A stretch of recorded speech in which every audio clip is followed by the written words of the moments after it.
I'm questioning myself over a fictional rapist, like genuinely. So for context, I'm rereading the Lords series. I read it originally in May, but I knew that a new book was coming out. So I was like, okay, I'll do a reread whilst I get up to the new book. I have just finished The Sinner, and let me tell you something. When I initially read that series, The Sinner was my favourite book.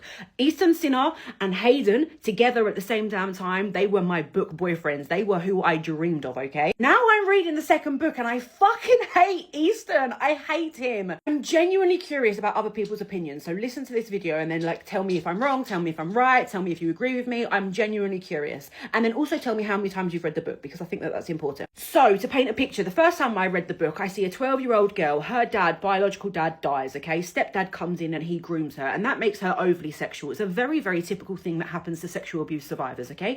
In comes Sin, and rather than him saying, you're disgusting for what you want, I think you're broken and a whore and bum bum bum, he's like, okay, I'm gonna meet you and I'm gonna do all of that crazy sexual stuff with you. Don't worry, me and you are like this, okay? That is my interpretation the first time I read the book. And I was like, wow, every sexual assault survivor needs that. He knows that she's been raped. He knows that people have treated her like a whore. He knows all of her dark secrets, and yet he's meeting her in the middle and saying, I don't care, nothing scares me, right? The problem is the second time I have read it, the more I am seeing Sinner as a rapist rather than a hero. In Riot's book, which is initially before Sinner's book, Riot's book is heavily talking about consensual non-consent, which they call it forced sex fantasy, but it's basically consensual non-consent. And so I think I went into Ellie's book thinking that it was consensual non-consent, and I was like, oh, okay, that's fine, because she kept having these inner dialogues that we were witness to basically say like, oh yeah, I am so enjoying this, I love it, I love the shame, I love the embarrassment, bum bum bum bum bum.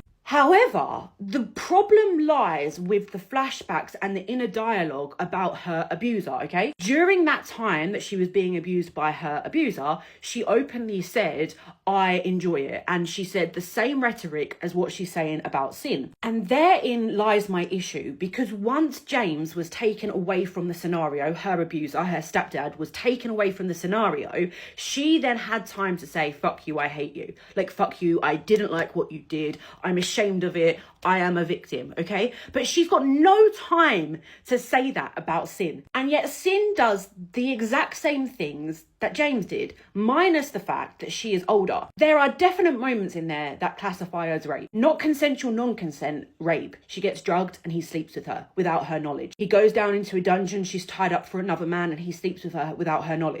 They're just the two at the top of my head. There was multiple occasions. And so it really made me reassess who Sinner actually is. He isn't a knight in shining armour. He's not a hero. He's not supporting victims of sexual assault. He is actually being an abuser. And he is using her weakness and using her transferable trauma bonds in order to trauma bond to him. Does that make sense? And I'm fucking having a meltdown about this, guys, people. I'm literally having a fucking revelation, because I was going around telling everyone that Sinner was fine and that it was good for sexual abuse victims. And now I'm reading it again the second time and I'm like, no, that is a fucking red flag. And they've all got red flags. I know that they've all got red flags. I just think that that is so extreme. And because of the parallels that the author has written about James and about Sinner, it makes it worse. If she didn't have those parallels and she writ the character as though she always feared James and she always hated everything that James done, you would kind of like look past it as the reader of what Sin is doing and just think, oh yeah, she fully loves this. But the problem is she was loving it